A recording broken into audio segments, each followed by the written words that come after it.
الحمد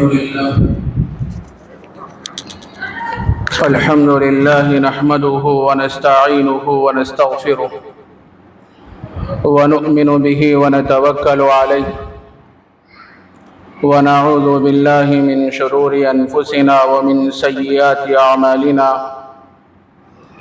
من يهده الله فلا مضل له ومن يضلله فلا هادي له ونشهد أن لا إله إلا الله وحده لا شريك له ونشهد أن سيدنا ونبينا ومولانا محمدًا عبده ورسوله صلى الله عليه وعلى آله وأصحابه وبارك وسلم تسليما كثيرا كثيرا.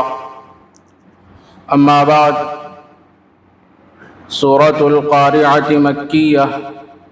بسم الله الرحمن الرحيم. القارعة ما القارعة وما أدراك ما القارعة يوم يكون الناس كالفراش المبثوث وتكون الجبال كالعهن المنفوش فأما من ثقلت موازينه فهو في عيشة راضية وأما من خفت موازينه فأمه هاوية وما أدراك ما هي نار حامية. صدق اللہ العظیم. معزز حاضرین کرام، گزشتہ درس میں آپ نے جنگی گھوڑوں کی کچھ صفات اور کچھ حالات سماعت فرمائے تھے کہ جنگی گھوڑے اپنے مالک کی محبت میں اپنی جان کو قربان کرنے کے لیے تیار ہو جاتے ہیں، لڑائی کے میدان میں گھس جاتے ہیں. ان کو اپنی جان کی کوئی پرواہ نہیں ہوتی. وہ اس واسطے کرتے ہیں کہ میرا مالک میرے لیے کھانے دانے کا انتظام کرتا ہے اور میرے لیے ہر طرح کی سہولت فراہم کرتا ہے. لیکن اس مالک کا اتنا ہی احسان ہے کہ اللہ کے رزق کو ایک واسطے کے ذریعے سے وہ گھوڑوں تک پہنچاتا ہے. نہ کھانا اس کا ہے، نہ رزق اس کا ہے، کوئی چیز مالک کی نہیں ہے بلکہ یہ سب اللہ کے ہیں. اللہ کی چیزوں کو اور اللہ کے رزق کو وہ گھوڑوں تک پہنچا دیتا ہے اور ان کے کھانے دانے کا انتظام کرتا ہے. لیکن وہ جنگی گھوڑے اپنے مالک کی محبت میں اپنی جان کو قربان کرنے کے لیے تیار ہو جاتے ہیں. یہ جنگی گھوڑوں کی 5 صفات بیان کرنے کے بعد حق تعالی جل شانہ نے سورہ عادیات میں یہ بات ارشاد فرمائی، ان الانسان لربہ لکنود. انسان اپنے پروردگار کا بڑا ناشکرا ہے. ایک بے زبان جانور جنگی گھوڑا جب اس کا مالک اس کے کھانے دانے کا انتظام کرتا ہے تو وہ سب کچھ کرنے کے لیے تیار ہو جاتا ہے. اللہ رب العزت نے انسان کو اشرف المخلوق بنایا اور اسے بہترین چیزیں عطا فرمائیں. ظاہر میں بھی بہت سے اعضاء عطا فرمائے، بڑے انمول اعضاء، اور اندرون میں بھی ایسے اعضاء حق تعالی جل شانہ نے عطا فرمائے ہیں وہ کسی مارکیٹ میں بازار میں ملنے والے نہیں ہیں. اتنی عظیم نعمتیں حق تعالی جل شانہ نے انسان کو عطا فرمائی ہیں. انسان کا کام تو یہ تھا کہ اپنے پروردگار کا وہ شکر گزاری کرتا، اس کا شکر کرتا. لیکن انسان اپنے پروردگار کا بڑا ناشکرا ہے. قرآن مجید میں حق تعالی جل شانہ نے فرمایا، وَقَلِيلٌ مِّنْ عِبَادِيَ الشَّكُورُ. میرے بندوں میں سے شکر گزار بندے بہت کم ہیں. وہ میری نعمتوں کو تو استعمال کرتے ہیں، روز مرہ اور انگنت اور بے حساب نعمتیں اللہ کی طرف سے آتی رہتی ہیں، ان نعمتوں کو استعمال کرتے ہیں، کھاتے ہیں، اور اپنے انفس میں اور اپنے ظاہر میں بہت سی نعمتیں حق تعالیٰ جل شانہ کی ہیں، اور کئی زمانے سے اس کو استعمال کر رہے ہیں، لیکن اپنے پروردگار کا شکر نہیں کرتے۔ یہ آنکھ اللہ نے اس لیے عطا فرمائی، یہ آنکھ سے اچھی چیزوں کو دیکھیں، کسی نامحرم پر نظر نہ پڑے۔ آنکھ کا شکر یہ ہے کہ آنکھ کو کیا ہے، اچھی چیزوں میں استعمال کرے، غیر محرم پر اس کی نظر نہ پڑے۔ ہاتھ کا شکر یہ ہے کہ ہاتھ کو اچھی چیزوں میں استعمال کرے، کسی پر ظلم نہ کرے۔ پیر کا شکر یہ ہے کہ یہ پیر اطاعت کی طرف چلے، اللہ کو راضی کرنے والے کاموں کی طرف چلے، یہ پیروں کا شکر ہے۔ اسی طرح حق تعالیٰ جل شانہ نے انسان کو ایک عظیم سر عطا فرمایا، پیشانی عطا فرمائی۔ اللہ کی دی ہوئی پیشانی کو اللہ کے سامنے جب بندہ جھکاتا ہے تو یہ اس کا شکر ہے۔ تو حق تعالیٰ جل شانہ نے بہت سی نعمتیں انسان کو عطا فرمائی، لیکن انسان اپنے پروردگار کا بہت بڑا ناشکرا ہے۔ اس کے بعد حق تعالیٰ جل شانہ نے یہ بات بھی ارشاد فرمائی کہ وَإِنَّهُ عَلَى ذَلِكَ لَشَهِيدٌ، اور اس پر وہ خود باخبر بھی ہے، ناشکرا ہونے کا اسے احساس بھی ہے، احساس ہونے کے باوجود بھی وہ اللہ کا شکر نہیں کرتا، کتنا بڑا بے وفا ہے۔ اس کے بعد حق تعالیٰ جل شانہ نے ایک خصلت یہ بھی بیان فرمائی کہ وہ مال کی محبت میں بڑا سخت ہے، بڑا مضبوط ہے۔ یہ ناشکراپن اور مال کی محبت یہ کیا ہے، مسلمانوں کی صفات نہیں ہے، یہ تو غیروں کی صفات ہے۔ جو آدمی اطاعت گزار ہوتا ہے، فرمانبردار ہوتا ہے، وہ سوچتا ہے کہ مال محبت کرنے کی چیز نہیں ہے، محبت کرنے کی چیز اللہ ہے اور اللہ کے نبی ہیں، اور اللہ کے نبی کی لائی ہوئی تعلیمات ہے، اور اللہ کے نبی نے کیسے زندگی گزاری ہے، آپ کے خلوت کی زندگی کیسے تھی اور آپ کی جلوت کی زندگی کیسے تھی، آپ لوگوں سے کیسے ملاقات فرمایا کرتے تھے، کس طریقے سے پیش آیا کرتے تھے، آپ کے اخلاق کیسے تھے، یہ تو کیا ہے، نبی اکرم صلی اللہ علیہ وسلم کا اسوہ ہے جو ہمارے سامنے۔ اور اسی طرح میرے عزیز دوستوں، بزرگوں، یہ مال جو ہے نا، یہ مال محبت کرنے کی چیز نہیں ہے، اور اصل جو چیز ہے وہ اللہ اور اللہ کے نبی سے محبت کرنا ہے۔ لیکن ہم میں سے کتنے لوگ ہیں جو مال کی محبت میں گرفتار ہو جاتے ہیں اور نہ حلال کو دیکھتے ہیں نہ حرام کو دیکھتے ہیں، جو آیا اس کو لینے کی فکر اور کوشش میں لگے ہوئے رہتے ہیں۔ حق تعالیٰ جل شانہ ایسے بندوں سے ناراض ہوتے ہیں۔ اس کے بعد حق تعالیٰ جل شانہ نے یہ بات بھی ارشاد فرمائی، یہ بات یاد رکھ لو، قیامت آنے والی ہے، میدان محشر برپا ہونے والا ہے، اولین و آخرین کو قیامت کے دن جمع کیا جائے گا میدان محشر میں۔ اور یہ بات یاد رکھنا، جو کچھ تمہارے سینوں میں جو چیزیں چھپی ہوئی تھیں، حق تعالیٰ جل شانہ اس کو واضح فرمائیں گے قیامت میں، دل میں تو نے کن کن چیزوں کو چھپا کے رکھا تھا۔ مال کی محبت تیرے دل میں چھپی ہوئی تھی، غیر اللہ کی محبت تیرے دل میں چھپی ہوئی تھی، اور تیری نیت اچھی نہیں تھی، جو بھی کام کرتا تھا ریاکاری کے جذبے سے کرتا تھا، اللہ کو راضی کرنے کے جذبے کی نیت سے تو نہیں کرتا تھا۔ حق تعالیٰ جل شانہ ساری چیزیں قیامت کے دن واضح فرمائیں گے، جو کچھ سینوں میں ہے اس کو آشکارا فرمائیں گے۔ تو یہ سورہ عادیات کا ترجمہ، اس کا مختصر سا خلاصہ تھا جو آپ حضرات کی خدمت میں پیش کیا گیا۔ اب آگے جو سورت ہے سورہ قاریہ، اس سورت میں 11 آیتیں ہیں اور یہ مکی سورت ہے۔ قاریعۃن کے معنی ہیں کھڑکھڑانے والی، لرزہ دینے والی چیز، اس سے مراد قیامت ہے۔ اللہ رب العزت کا ایک عجیب انداز یہ بھی ہے کہ مخاطب کے ذہن میں جب کوئی بات اچھی طرح بٹھانا ہوتا ہے اور وہ بات اس کے دل میں محفوظ ہو جائے تو حق تعالیٰ جل شانہ سوالیہ انداز میں خطاب فرماتے ہیں، سوالیہ انداز میں۔ یہاں میں بھی سورہ قاریہ میں حق تعالیٰ جل شانہ نے سوالیہ انداز اختیار فرمایا۔ القاریعۃ ما القاریہ، کھڑکھڑانے والی چیز۔ پھر فرمایا کہ ما القاریہ، کھڑکھڑانے والی چیز کیا ہے؟ خود سوال کر رہے ہیں حق تعالیٰ جل شانہ۔ وما ادراک ما القاریہ، پھر فرما رہے ہیں کہ آپ کو معلوم بھی ہے کہ کھڑکھڑانے والی چیز کیا ہے، کہ جب قیامت قائم ہوگی اور وہ قیامت کا جو زلزلہ ہوگا بڑا عظیم زلزلہ ہوگا جس سے لوگوں کے دل دہل جائیں گے، لوگ کانپ اٹھیں گے، وہ ایسی سخت ترین آواز ہوگی کہ کان پھٹ جائیں گے۔ تو حق تعالیٰ جل شانہ نے فرمایا کہ کھڑکھڑانے والی چیز کیا ہے، اور آپ کو معلوم بھی ہے کہ کھڑکھڑانے والی چیز کیا ہے۔ اس کے بعد حق تعالیٰ جل شانہ نے فرمایا یوم یکون الناس کالفراش المبثوث، اس دن لوگ بکھرے ہوئے پروانوں کی طرح ہو جائیں گے۔ جب قیامت قائم ہو جائے گی، وہ زلزلہ آ جائے گا تو لوگ بکھرے ہوئے پروانوں کی طرح ہو جائیں گے۔ پتنگے پروانے جو ہوتے ہیں اس طرح لوگ ہو جائیں گے۔ یہاں پر حق تعالیٰ جل شانہ نے انسانوں کو پروانوں سے تشبیہ دی ہے۔ یہ تشبیہ کئی چیزوں میں ہے۔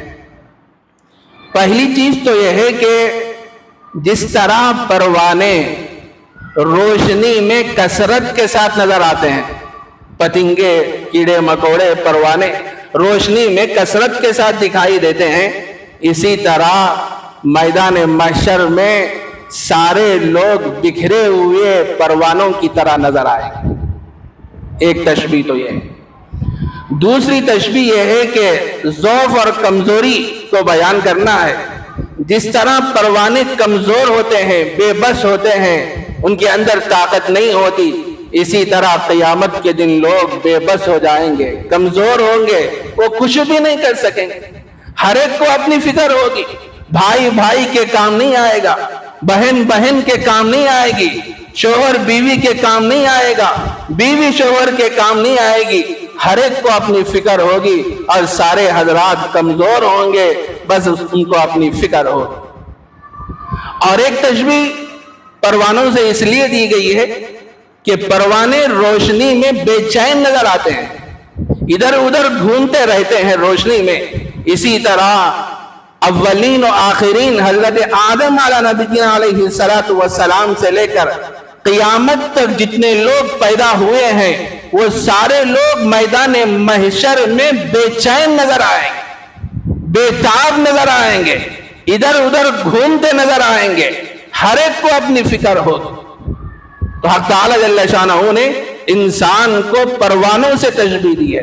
فرمایا کہ یوم یکون الناس کالفراش المبثوث، اس دن لوگ بکھرے ہوئے پروانوں کی طرح ہو جائیں گے۔ وَتَكُونُ الْجِبَالُ كَالْعِهْنِ الْمَنْفُوشِ، اور پہاڑ دھنی ہوئی رنگین اون کی طرح ہو جائیں گے۔ یہ بڑے بڑے پہاڑ جو اللہ تبارک و تعالیٰ نے زمین پر رکھا ہے تاکہ زمین حرکت نہ کرے، لیکن جب قیامت برپا ہو جائے گی تو یہ پہاڑ ہواؤں میں ایسے اڑتے پھریں گے جیسے رنگین اون ہوا میں اڑتی ہے، تو اس طریقے سے یہ پہاڑ بھی اڑتے پھریں گے۔ یہاں پہ حق تعالیٰ جل شانہ نے پہاڑ کو رنگین اون سے تشبیہ دی ہے، اس واسطے کہ پہاڑ کے بھی مختلف رنگ ہوتے ہیں۔ قرآن مجید میں حق تعالیٰ جل شانہ نے فرمایا وَمِنَ الْجِبَالِ جُدَدٌ بِيضٌ وَحُمُرٌ مُخْتَلِفٌ أَلْوَانُهَا وَغَرَابِيبُ سُودٌ، پہاڑوں میں بہت سے پہاڑ ایسے بھی ہوتے ہیں جو کالے بھی ہوتے ہیں، لال بھی ہوتے ہیں، اور مختلف، اور بعض پہاڑ سفید بھی ہوتے ہیں۔ تو حق تعالیٰ جل شانہ نے فرمایا کہ جب قیامت قائم ہوگی تو اس دن پہاڑ کیا ہے، رنگین اون کی طرح ہو جائیں گے، وہ ایسا اڑتے پھریں گے کہ جیسا محسوس ہوگا کہ کوئی اون ہوا میں اڑ رہی ہے، رنگ برنگ کی اون ہوا میں اڑ رہی ہے۔ یہ حال ہوگا قیامت کے دن۔ اس کے بعد حق تعالیٰ جل شانہ نے آگے کی آیت میں بات ارشاد فرمائی کہ اس دن حق تعالیٰ جل شانہ انسان کے اعمال کو تولیں گے۔ وزن اعمال ہوگا قیامت کے دن، اعمال تولے جائیں گے، گنے نہیں جائیں گے۔ ان کتنی نمازیں پڑھا، کتنے روزے رکھا، اس کو گنا نہیں جائے گا بلکہ تولا جائے گا۔ ایک ترازو قائم کی جائے گی قیامت کے دن، ہر ایک کے اعمال کو اس دن تولا جائے گا۔ حضرت سلمان فارسی رضی اللہ تعالیٰ عنہ سے روایت ہے، نبی اکرم صلی اللہ علیہ وسلم نے ارشاد فرمایا کہ قیامت کے دن ترازو قائم کی جائے گی اعمال کو تولنے کے لیے، وزن اعمال کے لیے، اور وہ ترازو اتنی بڑی ہوگی اور اتنی لمبی اور چوڑی ہوگی، اگر زمین و آسمان کو اس ترازو میں رکھ کے تولا جائے گا تو وہ زمین و آسمان اس ترازو کے اندر آسانی سے آ جائے گا، اتنی بڑی وہ ترازو ہوگی۔ قیامت کے دن اللہ تبارک و تعالیٰ وہ ترازو قائم فرمائیں گے۔ فرشتے جب یہ بات سنے تو تعجب سے کہنے لگے مولا یہ ترازو کس کے لیے ہوگی، کس کے لیے اس کو تولا جائے گا؟ حق تعالیٰ جل شانہ وہ فرماتے ہیں اپنی مخلوقات میں سے جس بندے کے لیے چاہے میں ترازو قائم کروں گا اور وزن اعمال کروں گا، اعمال کا وزن کیا جائے گا۔ فرشتے بڑے ادب کے لہجے میں عرض کرتے ہیں کہ مولا ہم نے جیسی عبادت کرنا تھا اس طریقے سے ہم نے آپ کی عبادت نہیں کی، آپ کی عبادت کا حق ہم نے ادا نہیں کیا۔ ایک ترازو حق تعالیٰ جل شانہ قیامت کے دن قائم فرمائے۔ حضرت انس رضی اللہ تعالیٰ عنہ نبی اکرم صلی اللہ علیہ وسلم سے روایت کرتے ہیں کہ جب میدان محشر قائم ہوگا اللہ رب العزت ایک انصاف کی ترازو قائم فرمائیں گے، فرمانے کے بعد ایک فرشتے کو اس ترازو کے پاس لائیں گے اور اسے فرمائیں گے کہ انسانوں کے اعمال کو تول۔ وہ فرشتہ انسانوں کے اعمال کو تولے گا، لوگوں کو لاتے رہیں گے اور ان کا وزن اعمال ہوتا رہے گا، اعمال کو تولا جائے گا۔ وہ فرشتہ ایک ایک بندے کے اعمال کو تولے گا، تولنے کے بعد کہے گا کہ یہ فلاں بندہ یہ فلاں کا بیٹا ہے، اس نے دنیا میں آنے کے مقصد کو مستحضر رکھتے ہوئے زندگی گزارا، اپنے مالک کو راضی کرنے کی فکر اور کوشش میں رہتے ہوئے اس نے اطاعت کی زندگی گزاری اور اپنے مالک کو راضی کیا ہے۔ اللہ تبارک و تعالیٰ اس بندے سے راضی ہے اور اس بندے کے لیے جنت ہے، اس کو خوشخبری سنائی جائے گی۔ اور ایک بندے کو لایا جائے گا اس ترازو کے پاس، اس کے اعمال تولے جائیں گے، تولنے کے بعد وہ فرشتہ کہے گا یہ بڑا بدنصیب بندہ ہے، حق تعالیٰ جل شانہ نے اس کو بہت سی نعمتیں عطا فرمائی تھی لیکن ان نعمتوں کا وہ شکر ادا نہیں کیا، اپنے مالک کی وفاداری نہیں کیا اور اپنے مالک کو راضی نہیں کیا، سرکشی اور بغاوت میں اس کی زندگی گزری، اللہ کو ناراض کرنے والے اعمال اس کے جسم سے نکلے، تو فرشتے کہیں گے یہ شخص بڑا بدنصیب ہے، لے جاؤ اس کو جہنم میں ڈال، خلود فی النار، ہمیشہ ہمیشہ کے لیے کافرین اور مشرکین جہنم میں ڈالے جائیں گے، وہاں سے نکلنے کا سوال ہی نہیں ہو۔ یہاں ایک سوال یہ پیدا ہوتا ہے، اللہ تبارک و تعالیٰ تو سب کو جانتے ہیں، سب کے احوال سے واقف ہیں، دلوں میں پیدا ہونے والے وسوسے اور خیالات کو بھی اللہ جانتے ہیں، آنکھوں کی چوری اور خیانت کو بھی اللہ جانتے ہیں، یعلم خائنۃ الاعین وما تخفی الصدور، آنکھوں کی چوری اور خیانت اور دلوں میں پوشیدہ چیزوں کو بھی حق تعالی جل شانہ جانتے ہیں۔ پھر قیامت کے دن اعمال کو کیوں تولا جائے گا، کیوں وزن کیا جائے گا؟ لکھا ہے مفسرین نے اس واسطے کیا جائے گا کہ کہیں ایسا نہ ہو قیامت کے دن لوگ کہنے لگے ہم دنیا میں یہ کام نہیں کیے تھے، یہ کام نہیں کیے تھے، جھوٹ کا سہارا لیں، وہاں بھی قیامت کے دن یہ کہیں کہ ہم یہ کام نہیں کیے، یہ کام نہیں کیے۔ حق تعالی جل شانہ انصاف کی ترازو قائم کریں گے، اعمال نامہ اس کے سامنے پیش کریں گے، بڑا عجیب اعمال نامہ ہوگا، انسان دنیا میں جو بھی عمل کیا ہوگا وہ اس کے اندر لکھا ہوا ہوگا۔ قرآن مجید میں ایک جگہ بیان فرمایا گیا وَوُضِعَ الْكِتَابُ فَتَرَى الْمُجْرِمِينَ مُشْفِقِينَ مِمَّا فِيهِ فَيَقُولُونَ يَا وَيْلَتَنَا مَا لِهَذَا الْكِتَابِ لَا يُغَادِرُ صَغِيرًا وَلَا كَبِيرَةً إِلَّا أَحْصَاهَا وَوَجَدُوا مَا عَمِلُوا حَاضِرًا وَلَا يَظْلِمُ رَبُّكَ أَحَدًا۔ جب قیامت میں میدان محشر میں جب مجرمین، کافر اور مشرک لوگ پہنچیں گے، جب اپنے نامہ اعمال کو دیکھیں گے فَتَرَى الْمُجْرِمِينَ مُشْفِقِينَ مِمَّا فِيهَا فَيَقُولُونَ يَا وَيْلَتَنَا مَا لِهَذَا الْكِتَابِ، بس وہ لوگ کہیں گے یہ کیسی کتاب ہے، لا یغادر صغیرہ ولا کبیرۃ الا احصاها، نہ اس کے اندر نہ کوئی چھوٹا عمل چھوڑا گیا نہ بڑا عمل چھوڑا گیا، جو کچھ ہم دنیا میں کرتے تھے وہ ساری چیزیں ہم یہاں دیکھ رہے ہیں، اس کو پا رہے ہیں۔ ولا یظلم ربک احدا، تمہارا پروردگار کسی پہ ظلم نہیں کرے گا، قیامت کے دن ذرہ برابر بھی ظلم نہیں کرے گا، اللہ انصاف کریں گے، ظلم نہیں کریں گے، اللہ منصف ہے، عادل ہے، انصاف ہی کریں گے اللہ تبارک و تعالیٰ، اور کسی بندے پر ظلم نہیں کریں گے۔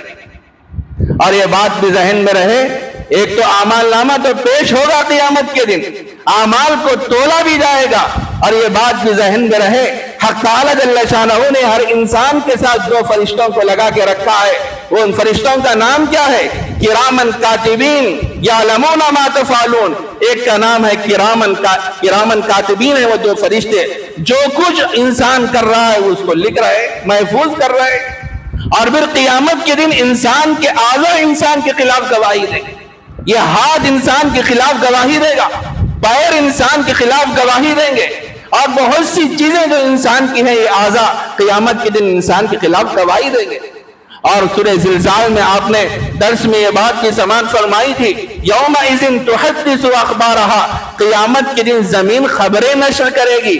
جس جگہ بیٹھ کے آدمی جو اعمال کیا تھا، چاہے وہ عمل اچھا ہو کہ خراب ہو، وہ زمین وہ حصہ قیامت کے دن گواہی دے گا۔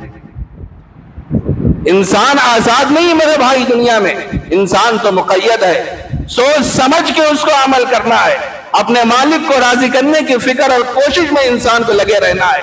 تو حق تعالی جل شانہ اگر چاہتے تو بغیر اعمال کو تولے وزن کیے بھی انسان کو اس کی جزا اور اس کا سزا بھی دے سکتے تھے، لیکن حق تعالی جل شانہ انصاف کی ترازو قائم فرمائیں گے۔ قیامت کے دن اعمال کو تولا جائے گا، اس واسطے سے تولا جائے گا کہیں آدمی قیامت کے دن یہ نہیں کہے کہ میں یہ کام نہیں کیا تھا مولا، میں یہ کام نہیں کیا تھا۔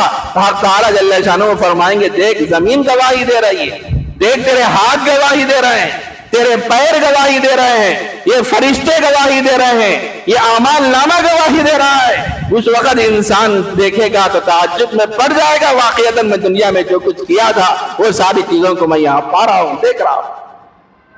تو قیامت کے دن حق تعالی جل شانہ اعمال کا وزن فرمائیں گے، اعمال کو تولیں گے، اعمال کو گنا نہیں جائے گا، اور جس عمل میں جس قدر اخلاص ہوگا وہ عمل اتنا ہی اللہ کے پاس مقبول ہوگا، اتنا ہی اللہ کے پاس۔ عمل تھوڑا ہو لیکن اخلاص کے ساتھ اگر وہ عمل کیا جائے وہ اللہ کے نزدیک بڑا مقبول ہے۔ ایک آدمی وہ ہے جو 100 رکعت نماز پڑھتا ہے، ایک آدمی وہ ہے جو مسجدوں کو تعمیر کرتا ہے، ایک آدمی وہ ہے جو مدرسوں کو تعمیر کرتا ہے، ایک آدمی وہ ہے جو راہ خدا میں خرچ کرتا ہے، ایک آدمی وہ ہے جو لوگوں کے آنے پر اپنے جیب میں جتنے پیسے ہوتے ہیں اس کو خرچ کرتا ہے۔ نیت کیا ہوتی ہے کہ لوگ مجھے مالدار کہیں، میری تعریف کہیں، میری تعریف کریں۔ اگر اس نیت سے کوئی کام کیا جائے گا وہ عمل اللہ کے نزدیک مقبول نہیں ہوگا۔ عمل میں جو جان پڑتی ہے وہ دو چیزوں سے، ایک ہے اخلاص، دوسری چیز ہے سنت کے مطابق عمل کرنا۔ اللہ کے نبی نے کیسے عمل فرمایا تھا، کیسے زندگی گزاری تھی، سنت کے مطابق جو بندہ عمل کرے گا اور پھر اس عمل میں اخلاص ہوگا وہ عمل اللہ کے نزدیک مقبول ہوگا۔ قرآن مجید میں حق تعالی جل شانہ نے فرمایا الذی خلق الموت والحیات لیبلوکم ایکم احسن عملا وہو العزیز الغفور۔ اللہ نے موت کو بھی پیدا کیا، زندگی کو بھی پیدا کیا۔ کیوں پیدا کیا؟ لیبلوکم ایکم احسن عملا، تاکہ تم کو آزمائیں تم میں سے کون اچھا عمل کر کے آتا ہے دنیا سے۔ حق تعالی جل شانہ نے یہ نہیں فرمایا کون زیادہ عمل کر کے آتا ہے، اکثر عملہ نہیں فرمایا کون زیادہ عمل کر کے آتا ہے، بلکہ یہ فرمایا کہ احسن عملہ، کون اچھا عمل کر کے آتا ہے۔ عمل کا اچھا ہونا یہ مطلوب ہے، عمل کی کثرت یہ مطلوب نہیں ہے۔ ایک عمل وہ ہے جو کثرت سے کیا جا رہا ہے لیکن اس کے اندر اخلاص نہیں، سنت کے مطابق وہ عمل نہیں ہے۔ ایک عمل وہ ہے جو اخلاص سے کیا جا رہا ہے، سنت کے مطابق کیا جا رہا ہے، وہ عمل 100 رکعت نمازوں پہ بھاری ہے، وہ عمل لاکھوں روپے خرچ کرنے پہ بھاری ہے۔ تو میرے بھائی جو بھی عمل کریں تو اخلاص سے کریں، سنت کے مطابق کریں گے وہ عمل بڑا پائیدار ہوگا۔ حق تعالی جل شانہ اور اس عمل کو مقبول فرمائیں گے، قبول فرمائیں گے۔ تو حق تعالی جل شانہ نے آگے کی آیت میں بات ارشاد فرمائی فمن ثقلت موازینہ، پر جس کا پلڑا بھاری ہوگا، اعمال کا پلڑا بھاری ہوگا، فَهُوَ فِي عِيشَةٍ رَاضِيَةٍ، وہ خاطر خواہ آرام میں ہوگا۔ وہ عائش پسند زندگی گزارے گا. جس کا اعمال نامہ بھاری ہوگا وہ خاطر کا آرام میں ہوگا، اور جس کا پلہ ہلکا ہوگا پر اس کا ٹھکانہ حاویہ ہوگا. یہاں حق تعالی جل شانہ نے یہ بات ارشاد فرمائی کہ جس کے اعمال کا پلہ بھاری ہوگا تو وہ شخص خاطر کا آرام میں ہوگا، اور جس کا پلہ ہلکا ہوگا اس کا ٹھکانہ حاویہ ہوگا. حاویہ جہنم کے ناموں میں سے ایک نام ہے، ایک گڑھا ہے، اس کا ٹھکانہ حاویہ ہے. حاویہ. اب ہمیں ایک بات یہ سمجھنے کی ہے، روایات حدیث اور آیات کی تطبیق سے یہ بات معلوم ہوتی ہے کہ وزن اعمال قیامت کے دن 2 مرتبہ ہوگا. اعمال کا جو وزن کیا جائے گا قیامت کے دن 2 مرتبہ ہوگا. پہلی مرتبہ تو یہ ہوگا کہ جو وزن اعمال ہوگا اس میں مومن اور کافر کو الگ کر دیا جائے گا پہلے وزن میں، اس واسطے کہ جس پلڑے میں ایمان ہوگا اور ایماندار بندہ ہوگا اس کو رکھا جائے گا، اور جس پلڑے میں کفر ہوگا اس کو رکھا جائے گا. ظاہر ہے جس پلڑے میں ایمان ہوگا وہ پلڑا جھک جائے گا، تو مومن بندے کو الگ کر دیا جائے گا اور کافر بندے کو الگ کر دیا جائے گا. یہ پہلے تول میں ہو جائے گا. اس کے بعد ایک دوسرا تول ہوگا. مومنین میں سے بھی بعض بندے ایسے ہوتے ہیں جو اللہ سے ڈر کے زندگی گزارنے والے ہوتے ہیں، بڑے اطاعت گزار ہوتے ہیں، سوچ سمجھ کے زندگی گزارتے ہیں.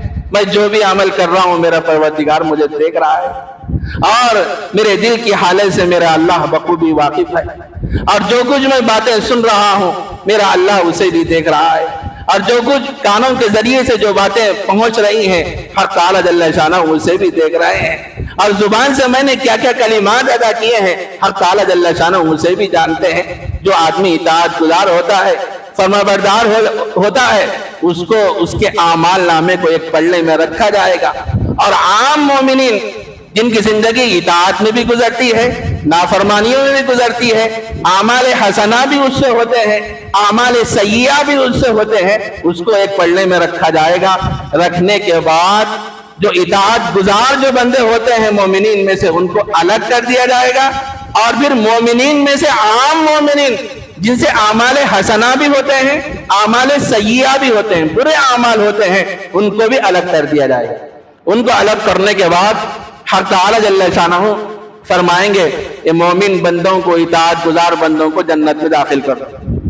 دوسرے مرحلے میں ان کو جنت میں داخل کر دو.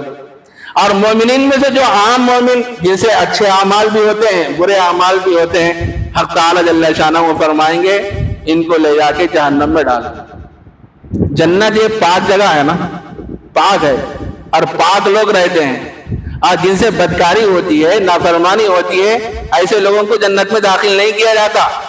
پہلے جہنم میں جانا پڑے گا. مومنین میں سے جو عام مومنین ہوتے ہیں جن سے اعمال بد سرزد ہوتے ہیں، پہلے ان کو جہنم میں ڈالا جائے گا. سزا بھگتنے کے بعد پھر جنت میں داخل کیا جائے گا. اچھی طریقے سے شدی ہوتی پہلے، سزا ہوتی، ہونے کے بعد پھر جنت میں داخل کیا جائے. لیکن ایماندار بندے کے لیے جنت پکی ہے، اور کافر کے لیے جنت پکی نہیں ہے. وہ ہمیشہ ہمیشہ کے لیے جہنم میں رہے گا. خلود فی النار. جس کے دل میں ذرہ برابر بھی ایمان ہوگا وہ کسی نہ کسی وجہ سے آخر کار وہ جنت میں جائے گا، جنت میں رہے گا. لیکن کافر اور مشرک چونکہ اس کے دل میں ایمان نہیں ہوتا، معبودان باطل کی وہ لوگ پرستش کرتے ہیں، اللہ کی دی ہوئی پیشانی کو غیر اللہ کے سامنے جھکاتے ہیں، تو ایسے لوگوں کو اللہ تبارک و تعالی جہنم رسید کریں گے. خلود فی النار. وہ ہمیشہ ہمیشہ کے لیے جہنم میں رہے گا. تو یہاں حق تعالی جل شانہ نے جو وزن اعمال کا تذکرہ فرمایا کہ جس کا پلہ بھاری ہوگا وہ آرام میں ہوگا، اور جس کا پلہ ہلکا ہوگا وہ اس کا ٹھکانہ حاویہ ہوگا. یہاں پہلا وزن مراد ہے. پہلا وزن ابھی فرمایا گیا، کہا گیا کہ پہلے تول میں مومن اور کافر کو الگ کر دیا جائے گا. یہ مراد ہے یہاں پہ. جس کا پلڑا بھاری ہوگا وہ خاطر خواہ آرام میں ہوگا، اور جس کا پلڑا ہلکا ہوگا، کیونکہ ایمان نہیں ہوگا، ظاہر ہے ایمان نہیں ہوا تو اس کی کوئی حیثیت نہیں۔ انسان کا جو وزن جو بڑھتا ہے نا وہ ایمان کی وجہ سے بڑھتا ہے۔ انسان کی اصل قیمت، اصل اثاثہ اور اصل سرمایہ تو ایمان ہے۔ ایمان کے بغیر، اللہ کی وحدانیت کے بغیر، اللہ کی معرفت کے بغیر انسان کا کوئی مقام نہیں۔ انسان ایمان بہت قیمتی نعمت، بہت بڑی نعمت ہے، آج ہمیں اس کا احساس نہیں۔ ہم ماں پیٹ مسلمان ہیں میرے بھائی، حضرات صحابہ کی زندگیوں کو اٹھائیے، ایمان قبول کرنے کے لیے، اور ایمان قبول کرنے کے بعد کیسے کیسے مصائب میں ان کو ڈالا گیا، مصیبتوں میں ان کو ڈالا گیا، لیکن وہ ساری مصیبتوں کو برداشت کرتے رہے، جھیلتے رہے، اور ایمان پر جمے رہے استقامت کے ساتھ۔ اور ایمان پر جمے رہنا یہ بال سے زیادہ باریک عمل، بال سے زیادہ باریک۔ تو جس کا پلڑا بھاری ہوگا تو وہ خاطر کا آرام میں ہوگا، عیش پسند زندگی گزارے گا، اور جس کا پلڑا ہلکا ہوگا اس میں کفر ہوگا، نافرمانی ہوگی، سرکشی ہوگی، بغاوت ہوگی، ظاہر ہے اس کا پلڑا ہلکا ہوگا۔ حق تعالی جل شانہ فرمائیں گے فَأُمُّهُ حَاوِيَةٌ، پس اس کا ٹھکانہ حاویہ ہو۔ ایک گڑھا ہے جہنم میں، جہنم کے ناموں میں سے بھی ایک نام ہے حاویہ، ایک بہت بڑا گڑھا ہے۔ حق تعالی جل شانہ اس حاویہ کے اندر اس کو داخل کریں گے۔ اس کے بعد پھر سوالیہ انداز میں حق تعالی جل شانہ فرماتے ہیں وَمَا أَدْرَاكَ مَا هِيَ، آپ کو معلوم بھی ہے کہ حاویہ کیا ہے؟ خود بھی سوالیہ انداز میں فرما رہے ہیں وہ حاویہ یہ ہے نارٌ حامیہ، ایک دہکتی ہوئی آگ ہے، ایک دہکتی ہوئی آگ میں جہنمیوں کو ڈالا جائے گا۔